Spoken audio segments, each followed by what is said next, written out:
இயேசு கிறிஸ்துவினுடைய நாமத்தினால என்னுடைய அன்பின் வாழ்த்துக்கள். ஆண்டவர் உங்ககிட்ட இன்னைக்கு என்ன வார்த்தை பேச விரும்புறாருன்னு நீங்க கேட்டீங்கன்னாக்கா, நாளடைவில் நம்ம எக்கச்சக்கமான மெசேஜுங்க கேட்குறோம், எக்கச்சக்கமான ஹீலிங்கும் நடக்குது. ஆண்டவர் அற்புதத்தை செய்கிறாரு. ஆண்டவர் நம்ம ஜெபத்தை கேட்குறாரு. எப்போவுமே ஆண்டவர் நம்ம கூட தான் இருக்கிறாரு. அப்படிங்களா பிரதர்? எனக்கு அந்த மாதிரி ஒரு நன்மையே நடந்தது இல்லைங்களே. நான் எப்பவுமே ஜபிச்சுட்டு தான் இருக்கிறேன். ஆண்டவர் கேட்குறாரான்னு கூட டவுட்டாக இருக்குது அப்படின்னா நீங்கள் யோசிக்கிறது எனக்கு க்ளீனாகவே இங்கே கேட்குது பிரதர். அப்போ ஆண்டவர் என்ன செஞ்சுட்டு இருக்குவாரு? ஆண்டவர் நம்மளுக்காக ஹீலிங் பண்ணுறாரு, எல்லாமே செய்கிறாரு. ஆண்டவருடைய ரொட்டீன் என்ன? ஆண்டவர் தினசரி நடவடிக்கைகள் என்னென்ன இருக்கும் மனுஷன் மேலே, அதை பற்றி தான் நம்ம பார்க்க போகிறோம். ஆண்டவர் இந்த வார்த்தையின் மூலமாக அவங்ககிட்ட பேசுகிறாரு. இதை நீங்கள் நம்மளே நம்பணும்.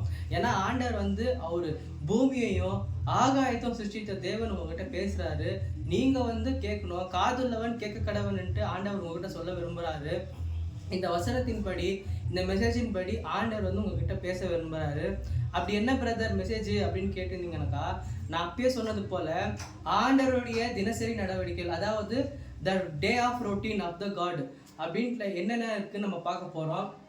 ஆண்டவருடைய தினசரி வேலைகள், நமக்காக அவர் என்னென்ன செய்வார் டெய்லி.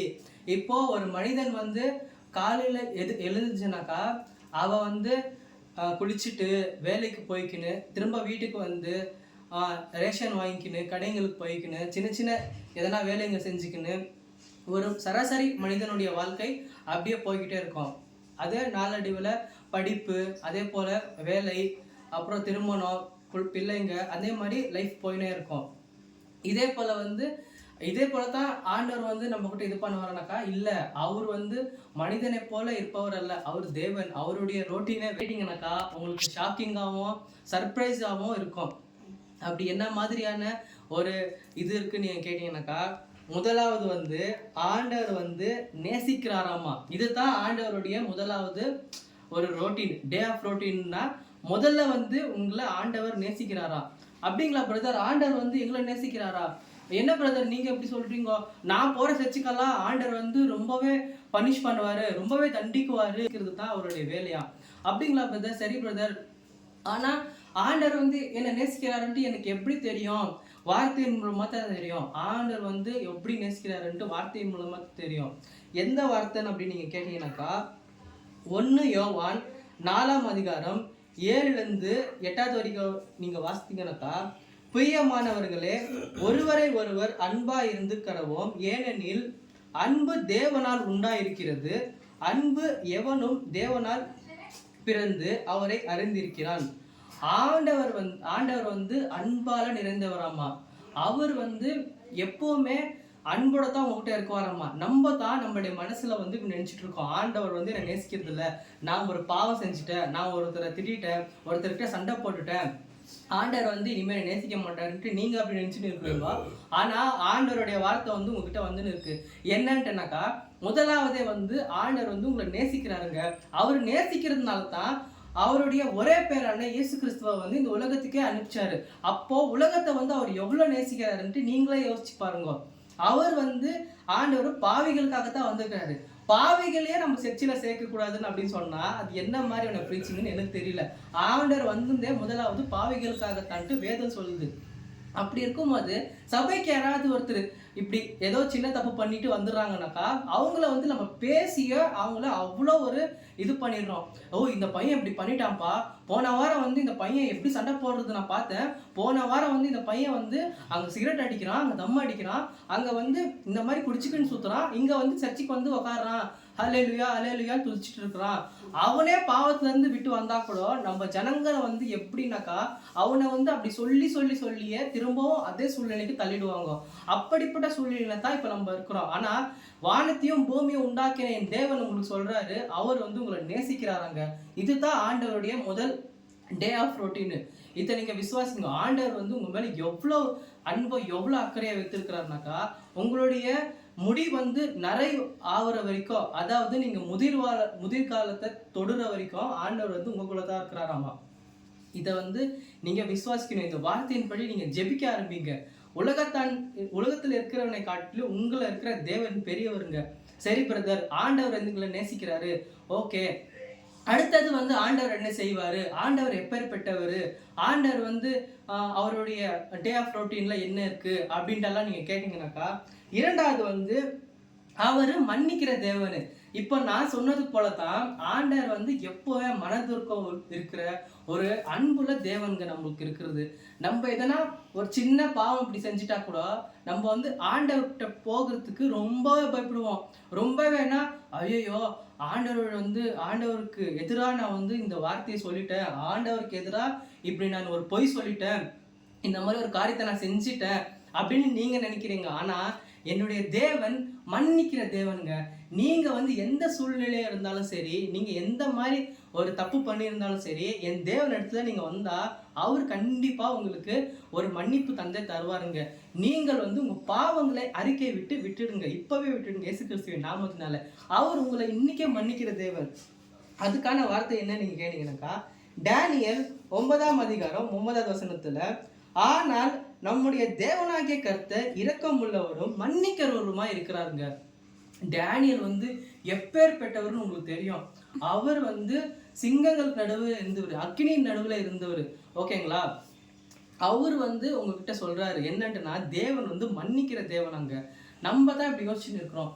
நம்ம வந்து நேற்று குடித்தோம், நேற்று இது மாதிரி நான் பண்ணிட்டேன், போன வருஷம் இப்படி பண்ணிட்டேன், எப்பப்பெல்லாம் நடந்ததை வந்து நீங்க இன்னைக்கே நினைச்சுட்டு இருக்கிறீங்க. ஆண்டவர் வந்து உங்களுக்கு இந்த வீடியோ மூலமா பேசிட்டு இருக்காரு, யூடியூப் மூலியமா பேசிட்டு இருக்காரு. என்னன்ட்டுனாக்கா, அவர் வந்து உங்களை மன்னிக்கிற தேவனா. நீங்க வந்து உங்க சூழ்நிலையை பாக்குறீங்க, உலகத்தார் என்ன சொல்றான்னு பாக்குறீங்க, சர்ச்சில் இருக்கிறவங்க என்ன சொல்றான்னு பாக்குறீங்க, உங்க ரிலேட்டிவ்ஸ் என்ன சொல்றாங்கன்னு பாக்குறீங்க, உங்க நண்பர்கள் என்ன சொல்றாங்கன்னு பாக்குறீங்க, உங்க வேலை இடத்துல உங்களை என்ன சொல்றாங்கன்னு பாக்குறீங்க. ஆனா தேவன் வந்து உங்களை என்னன்னு சொல்றாங்களோ அதை தான் நீங்க யோசிக்கணும். ஆண்டவர் வந்து என்னை மன்னிக்கிற தேவனா, ஓகே அப்போ என்னோட தேவன் எவ்வளவு நல்லவருங்க, நம்ம சபைக்கு போகணும், ஆண்டவருடைய வார்த்தையை கேட்கணும் அப்படின்னு மன மகிழ்ச்சியோட சந்தோஷத்தோட சபைக்கு வாங்க, ஆண்டவர் உங்க கூட தான் இருக்கிறாரு. அதுக்கு அடுத்தது வருஷம் என்னன்னு கேட்டீங்கன்னாக்கா, ஆண்டவர் வந்து எங்களை கவனித்து ஆதரவளித்து பராமரிக்கிற தேவனு.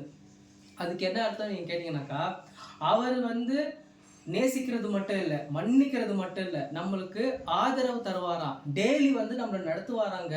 நம்மளுக்கு என்னென்ன தேவையோ அவர் வந்து முதல்ல அறிந்திருக்கிறார். அதுக்கான வசனம் என்னன்னு நீங்க கேட்டீங்கன்னாக்கா, சங்கீதம் 68:19 கடவுளை போற்றுங்கள், எங்கள் இரட்சகராகிய தேவனை துதியுங்கள், ஒவ்வொரு நாளும், இதை நீங்க நல்லா யோசிங்க, ஒவ்வொரு நாளும் அவர் நம்மை தன் கைகளில் சுமந்து செல்கிறாராமா. நீங்க தான் நாளைய குறித்து நினைச்சுன்னு இருக்கிறீங்க, நீங்க தான் அடுத்த வருஷத்துக்கு குறித்து நினைச்சுக்கிறீங்க, நீங்க தான் உங்க வீட்டின் காரியத்தை குறித்து நினைச்சுக்கிறீங்க, நீங்க தான் உங்க ஹெல்த்தை குறித்து நினைச்சுக்கிறீங்க. ஆனா ஆண்டவர் வந்து தினந்தோறும், நேற்று இல்லை, அடுத்த வருஷத்துக்கு இல்லை, ஒரு வருஷத்துக்கு இல்லை, ஒரு மாசத்துக்கு இல்லை, அவர் வந்து தினந்தோறும் உங்களை நடத்துவாராம்மா. இதுக்கு வந்து நீங்க விசுவாசிக்கணும். அதுவும் நடத்துவார்னா சுமந்து செல்கிறார் அப்படின்ட்டு அந்த வசனம் சொல்லுதுங்க.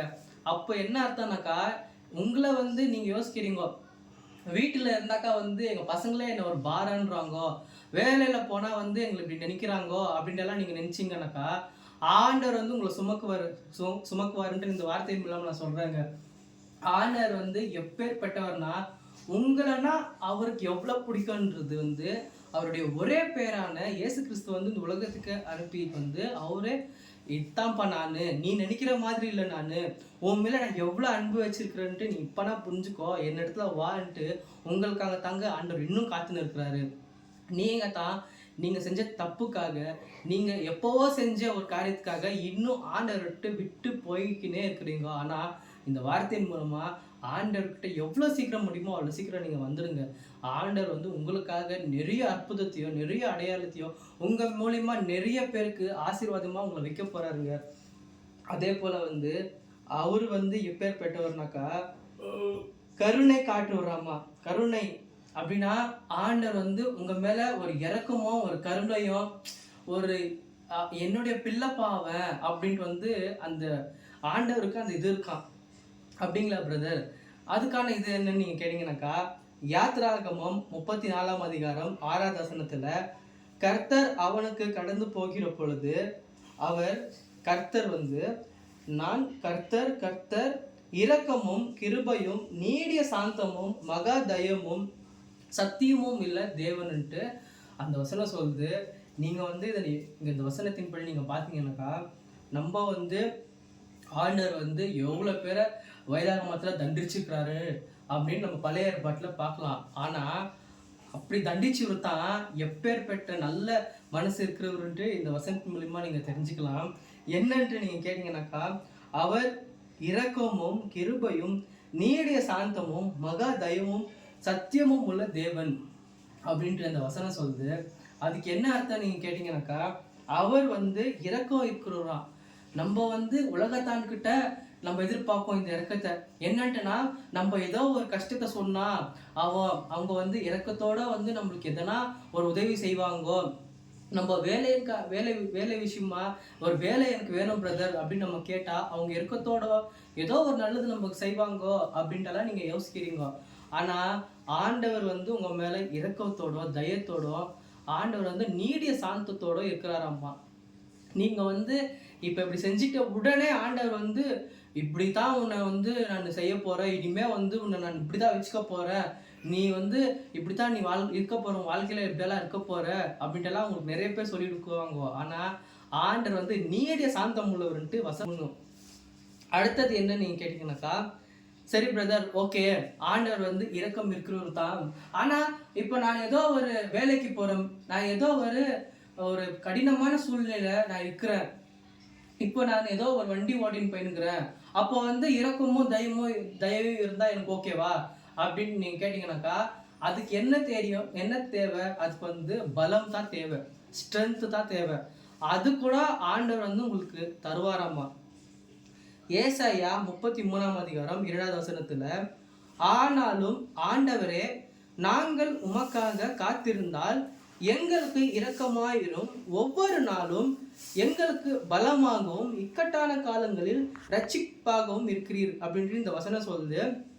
அதாவது நீங்க வந்து இந்த உலகத்தின் காரியத்தை நீங்க ஃபேஸ் பண்றதுக்கு, அதாவது மேற்கொள்றதுக்கு ஆண்டவர் வந்து உங்களுக்கு பலத்தை தருவாராங்க. ஆண்டவர் வந்து அப்படியே உங்களை விட்டுட மாட்டாரு.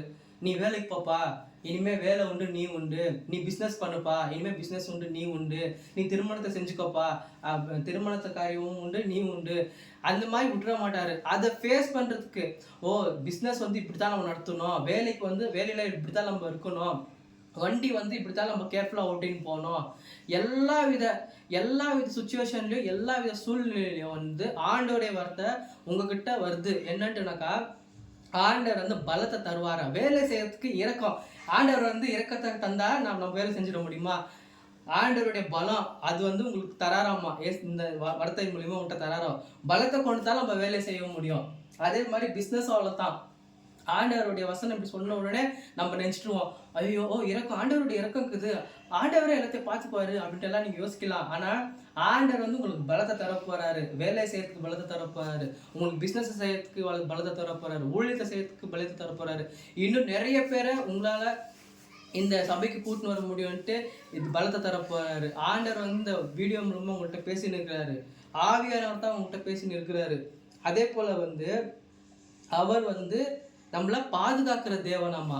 என்னன்ட்டுனாக்கா, ஏசாயா 27:3 கர்த்தராகிய நான் அதை கவனித்து கவனமாக தண்ணீர் பாய்ச்சுவேன், இரவும் பகலும் நான் பயந்து கொண்டிருப்பேன், ஆனால் யாருக்கும் தீங்கு விளைவிக்க முடியாது. நீங்க வந்து யோசிச்சு இருக்கிறீங்க என்னன்ட்டுனாக்கா, நான் வந்து ஒரு கடினமான சூழ்நிலை இருக்கிறேன், ஐயோ நான் வந்து இவங்ககிட்ட கடன் வாங்கிட்டு இருக்கிறேன், எனக்கு வந்து உடம்புல வந்து நிறைய வியாதிங்க இருக்குது, என்னை யார் காப்பாற்றுறது, என்னை யார் பாதுகாக்கிறது அப்படின்ட்டுலாம் நீங்கள் யோசிச்சிங்கனாக்கா, ஆண்டவர் வந்து உங்களை கவனிப்பாரா, உங்களுக்கு தேவையான தண்ணீரை பாய்ச்சி வராமா. அதுக்கு என்ன அர்த்தம்னு கேட்டிங்கனாக்கா, உங்களுக்கு தேவையான வந்து என்ன விதமான சூழ்நிலை, இப்போ நீங்கள் கடனில் இருந்தாக்கா கடன்லேருந்து நீங்கள் விட போகிறீங்க இயேசு கிறிஸ்துவின் நாமத்தினால. அதே போல் வந்து உங்கள் உடம்புல ஏதாவது வியாதி இருந்தால் அதுவும் இப்போவே போக போகுது. நீங்கள் நினச்சிருக்கிறீங்களா, என்னை கவனிக்க யாரும் இல்லை இந்த உலகத்தில், எனக்காக இந்த உலகத்தில் யாரும் இல்லை. இப்போ வந்து ஒரு இந்த நம்ம ஊர் சைடில் நம்ம போனால் நம்மளுக்கு தெரியும், அங்கே வந்து ஒரு வயலில் வந்து அங்கே விவசாயம் பண்ணுற நம்ம ஜனங்க வந்து என்ன பண்ணுவாங்கனாக்கா, இந்த பூச்சி அதெல்லாம் சாப்பிடக்கூடாது நம்ம பயிரை வந்துன்றதுக்கு அதை சுற்றிலும் ஒரு வேலி போட்டு பாதுகாக்குவாங்க. அதுக்கு தேவையான தண்ணீரை வந்து அந்த விவசாயியே பாய்ச்சுவார், டெய்லி போய் பாய்ச்சுவார். அதே போல தான் ஆண்டவர் வந்து உங்கள் சுற்றிலும் வந்து ஒரு வேலி போட்டு உங்களை பாதுகாப்பாருங்க. என்றைக்கு எப்பவுமே உங்களை பாதுகாத்துட்டே இருப்பாருங்க. இஸ்ரவேலை காக்கிற தேவன் உறங்குவது இல்லை தூங்குறது இல்லைன்ட்டு வசனம் சொல்லுது. அப்போ தேவன் வந்து உங்க கூட தான் இருக்கிறாருங்க. இந்த வார்த்தையின் மூலமா உங்ககிட்ட பேசிட்டு இருக்காரு. இதை நீங்க நம்பணும். ஏன்னா ஆண்டவர் வந்து வாக்கு மாறாத தேவனுங்க. அவர் வந்து உங்களை கவனித்து அவர் தண்ணீர் பாய்ச்சி வேணாமா, தண்ணீர் பாய்ச்சி வேணாம் அப்படின்னா என்ன பிரதர், வெறும் தண்ணி மட்டும் தான் தருவார் ஆண்டவர், எங்களுக்கு தேவையா இருக்கிற எதுவுமே தரமாட்டாருன்ட்டெல்லாம் நீங்க யோசிக்கிறது எனக்கு கிளீனா கேட்குது. தண்ணீர் அப்படின்னா என்ன அர்த்தம்னு கேட்டீங்கன்னாக்கா, தண்ணீர் வந்து தேவையா இருக்கிற ஒரு விஷயம், அதைத்தான் ஆண்டவர் அங்கே சொல்ல விரும்புறாரு. அந்த மாதிரி வந்து உங்களுக்கு என்னென்ன தேவையோ ஆண்டவர் வந்து அதெல்லாம் உங்களுக்கு கவனிக்குவார். இப்போ உங்களுக்கு மெடிசனு, உங்களுக்கு வந்து ஃபைனான்ஷியலாக என்ன மாதிரி சூழ்நிலை இருந்தாலும் வந்து ஆண்டவர் வந்து அதை பார்த்துக்குவாருன்ட்டு இந்த வார்த்தையின் மூலமாக உங்கள்கிட்ட சொல்ல விரும்புகிறாரு. அதே போல் வந்து அதுக்கு அடுத்தது என்ன நீங்கள் கேட்டிங்கனாக்கா, அவர் வந்து நம்முடைய ஆவியை புதுப்பிக்குவாரம்மா. கர்த்தராகிய ஆண்டவர் வந்து சிலுவையில் நம்ம பாவங்களுக்காக மறிச்சிட்டு பிறகு நம்ம யோசிச்சுட்டு இருப்போம். நிறைய பேர் வந்து இப்படி தான் இருக்கிறவங்க. இன்னும் எப்படின்னாக்கா, ஆண்டவருடைய வேலை இவ்வளோ தான், ஆண்டவர் வந்து நம்மளை நேசிக்கிறது, நம்மளை மன்னிக்கிறது, அவர் வந்து நம்மளை கவனிக்கிறது, அதே போல் வந்து நம்மளை பாதுகாக்கிறது, இந்த மாதிரி வேலை தான் ஆண்டவர் செய்வார். ஆண்டவர் வந்து நம்மளுடைய ஆத்மாக்காக என்ன பண்ணுவார்னு நீங்கள் கேட்டிங்கனாக்கா, 2 கொரிந்தியர் 4:16 ஆதனால் நாங்கள் ஒருபொழுதும் கைவிடுவப்படுவதில்லை, நம் உடல்கள் இறந்து கொண்டிருந்தாலும் நம் ஆவிகள் ஒவ்வொரு நாளும் புதுப்பிக்கிறது அப்படின்ட்டு வந்து அந்த வசனம் சொல்லுது. ஆண்டவர் வந்து நம்மளுக்கு இந்த வார்த்தையின் மூலமா உங்கள்கிட்ட பேச விரும்புகிறாரு. என்னன்ட்டுனாக்கா, நம்மளுடைய சரீரத்துக்கு தான் எப்போவுமே ஒரு சாவு, அதே போல் ஒரு பலவீனம், எதோ வரும் நம்மளுக்கு. ஆனால் இந்த வார்த்தை என்னன்ட்டுனாக்கா, ஆவி வந்து எவ்வளோ முக்கியம்னாக்கா, ஆண்டவர் வந்து இந்த மனிதனை படிக்கும்போது மண்ணால தான் இந்த சரீரத்தை படித்தாரு. ஆனால் இந்த ஜீவத்துடைய இதுக்கு ஆவிக்கு வந்து என்னன்னா, அவருடைய மூச்சை கொடுத்ததா வசனம் சொல்லுது. அப்போ வந்து ஆவி வந்து எவ்வளோ முக்கியம், ஆவி வந்து எவ்வளோ இம்பார்ட்டன்ஸ்ன்னு நீங்கள் புரிஞ்சுக்கணும். ஆவியின் மூலயமா, அதாவது வந்து இப்போ ஒரு ஏதோ பாவம் செய்யறதுக்கு போகும்போது சரி, ஏதோ ஒரு தப்பு செய்யறதுக்கு போகும்போதும் சரி, நம்மளுக்கு வந்து ஒரு இமிட்டேட் பண்ணினே இருக்கும். அது என்னன்ட்டுனா அதுதான் ஆவியானவர். என்னன்ட்டுனாக்கா, இப்போ நீங்கள் ஏதோ ஒரு தவறு செய்ய போறீங்க, இது இல்லைல்ல, இது தப்பு அப்படின்ட்டு உங்களுக்கு உணர்த்தார் பார்த்தீங்களா, அதுதான் ஆவியானவர். அவர் வந்து உங்களுக்கு கூட தான் எப்பவுமே இருக்குவார். இப்போ நீங்கள் ஏதோ ஒரு தப்பு செய்ய போறீங்கோ, ஏதோ ஒரு தவறான பாதையில் போய் கொண்டு இருக்கிறீங்கோ அப்படின்னாக்கா, உங்கள் மனசில் அதாவது நம்ம செய்யறது தப்பு தானே அப்படின்ட்டு வந்து உங்களுக்கு ஒரு உள்ளுணர் வந்து உணர்த்தது பார்த்தீங்களா, அது தாங்க ஆவியானவர். அதை வந்து புதுப்பிக்குவாரா எப்பவுமே ஆண்டவர். ஆதனால் நாங்கள் ஒருபோதும் கைவிடப்படுவதில்லை, நம் உடல்கள் இறந்து கொண்டிருந்தாலும் நம் ஆவிகள் ஒவ்வொரு நாளும் புதுப்பிக்கிறன. ஒவ்வொரு நாளும் புதுப்பிக்கிறதாமா இயேசு கிறிஸ்துவின் நாமத்தினால வந்து அவர் வந்து 1 மாசத்துக்கும் இதை நம்ம வந்து என்னன்னா, ஒரு வண்டி நம்ம வாங்கிட்டோம்னாக்கா நம்ம மாசம் சர்வீஸ் பண்ணிட்டே இருப்போம். அந்த வண்டி நல்லா ஓடணும், அந்த வண்டி வந்து இன்னும் கொஞ்சம் நாள் வரணும், ரொம்ப நாளைக்கு ஓடணும் அப்படின்ட்டுலாம் நம்ம சர்வீஸு, அதுக்கு தேவையான காற்று அதெல்லாம் அடிக்குவோம் நம்ம, ஓகேங்களா. ஆனால் ஒரு வண்டிக்கு அப்படி இருக்கும்போது ஒரு மாதம் அப்படி பண்ணும்போது நம்மளுடைய இதுக்கு வந்து எவ்வளோ முக்கியம், வண்டிக்கு வந்து பெட்ரோல் எப்படி முக்கியமோ அதே மாதிரி வந்து இந்த மனிதனுக்கு வந்து ஆத்மான்றது ரொம்பவே முக்கியம். அது வந்து எப்படின்னா, நம்ம டெய்லி புதுப்பிச்சுட்டே இருக்கணும் இயேசு கிறிஸ்துவின் நாமத்தினால. ஆனால் ஆண்டவர் வந்து உங்ககிட்ட எனக்கு வார்த்தை தராரு. என்னன்ட்டுனாக்கா, 2 கொரிந்தியர் 4:16 ஆதனால் நாங்கள் ஒரு பொழுதும் கைவிடப்படுவதில்லை, நம் உடல்கள் இறந்து கொண்டிருக்கோம். மனிதனான ஒருத்தன் ஒரு நாள் இறந்து தான் போவான். ஆனால் இந்த ஆத்மா வந்து எவ்வளோ முக்கியம்னாக்கா, அது வந்து நம்ம தேவனிடத்துலேருந்து நம்ம டெய்லி கேட்டு பெற்றுக்கொள்ளணும். ஆண்டவரே என்னுடைய வார்த்தை சொல்லுப்பா, ஒவ்வொரு நாளும் என்னுடைய ஆத்மாவை வந்து புதுப்பிக்குங்க தகப்பனே, என்னுடைய ஆவியை புதுப்பிக்குங்க தகப்பனே அப்படின்னு நம்ம கேட்கணும். ஆண்டவர் வந்து எப்போவுமே உங்கள் கூட தாங்க இருக்கிறாரு. முதலாவது வந்து நம்ம என்ன பார்த்தோம்னு கேட்டிங்கனாக்கா, ஆண்டவருடைய டெய்லி ரொட்டீனு, ஆண்டவருடைய ஹேபிட்டு அப்படின்னு கூட நம்ம சொல்லலாம். அது எவ்வளோ அழகாக இருக்கு பாருங்களேன். அது வந்து என்னன்னு கேட்டிங்கனாக்கா, முதலாவது வந்து ஆண்டவர் வந்து நம்மளை நேசிக்கிற தேவன், நமக்கு இருக்கிற தகப்பன், நேசிக்கிற தகப்பன், அவர் ரொம்பவே அன்பா இருக்கிற தகப்பன். அவர் நேசிக்கிறதுனால தான் அவருடைய ஒரே பேரான குமாரன் இயேசு கிறிஸ்துவ வந்து இந்த உலகத்துக்கு அனுப்பிச்சு நம்மளுடைய பாவங்களுக்காக மரிச்சாரு. இரண்டாவது வந்து என்னன்னு கேட்டீங்கன்னாக்கா, அவர் வந்து நம்மள மன்னிக்கிற தேவன். அவர் வந்து நம்ம இப்படி நினைச்சிட்டு இருக்கோம், என்னப்பா ஆண்டவர் வந்து இப்படி நம்மளை தண்டிக்குவாரா, இப்படி நம்ம பண்ணிட்டுமே, ஐயோ இன்னைக்கு சர்ச்சுக்கு போகாம வீட்டில் இருந்துட்டுமே நம்மள ஆண்டவர் வந்து தண்டிக்குவாரா அப்படின்னாக்கா, சர்ச்சுக்கு வந்து நீங்கள் போகலன்னா கூட ஆண்டவருடைய வார்த்தை நீங்கள் எப்பவுமே நீங்கள் ஆண்டவருக்குள்ளே இருந்தீங்கன்னாக்கா, ஆண்டவர் வந்து நீங்கள் போகலன்னா கூட ஆண்டவருடைய அன்பு வந்து உங்களை கூட்டிகிட்டு போயிடுங்க சர்ச்சுக்கு. அப்பேற்பட்ட ஆண்டவர் நம்மளுடைய ஆண்டவர். அதான் இரண்டாவது மன்னிப்பாருன்னு நம்ம பார்த்தோம். மூணாவது வந்து என்னன்னு கேட்டிங்கனாக்கா, அவர் வந்து நம்மளை கவனித்து வந்து நம்மளை ஆதரவளிக்கிற தேவன் மூணாவது. நாலாவது வந்து கருணை காட்டுகிற தேவன், இரக்கம் தருகிற தேவன். அவர் வந்து நம்மளுக்கு இறங்குகிற தேவன். நம்ம ஜெபித்த உடனே அவருடைய அன்பு வந்து ரொம்பவே இறங்கும். அதே போல வந்து நாலாவது பார்த்தீங்கன்னாக்கா இது கருணை காட்டுகிறது. ஐந்தாவது வந்து அவர் வந்து நம்மளுக்கு பலத்தை கொடுக்குற தேவன், ஸ்ட்ரென்த்து. ஒரு வேலையை செய்ய, ஒரு பிஸ்னஸை செய்ய, ஒரு ஊழியத்தை செய்ய, ஒரு சுவிசேஷத்தை அறிவிக்க, இதுக்கெல்லாம் நம்மளுக்கு பலம் தான் தேவை. ஒரு வண்டியை ஓட்டுறதுக்கு இல்லை வந்து ஆண்டவருடைய வசனத்தை இப்படி சொல்கிறதுக்கெல்லாம் நம்மளுக்கு பலம் தான் தேவை. அதை கூட நம்மளுடைய ஆண்டவர் நம்மளுக்கு தருவாராமா. கடைசியாக வந்து ஆண்டவர் வந்து நம்மளுடைய ஆத்மாவை வந்து புதுப்பிக்க வராமா. டெய்லி, ஒரு மாதத்துக்கு இல்லை, ஒரு வருஷத்துக்கு இல்லை, டெய்லி வந்து ஆண்டவர் வந்து புதுப்பிப்பாராமா. இப்போ நான் சொன்னது படி ஆண்டவர் வந்து எப்பேற்பட்டவர் நீங்கள் புரிஞ்சுப்பீங்கன்னு நான் நம்புகிறேன். ஆண்டவர் வந்து உங்கள் கூட தான் இருக்கிறாரு. நீங்கள் வந்து நேற்று இருந்ததை பார்க்கிலோ நீங்கள் 1000 மடங்கு நீங்கள் ஆசீர்வாதமாக இருப்பீங்கன்னு நான் சொல்கிறேன் இந்த வார்த்தையின் மூலமாக. இதை நீங்கள் விசுவாசிட்டு ஆண்டவர் கூட எப்பவுமே சந்தோஷத்தோட மனமகிழ்ச்சியோட சபைக்கு போங்க, ஆத்மாக்களை கூட்டின்னு போங்க. ஆண்டவர் உங்க கூட தான் இருக்காரு. God bless you.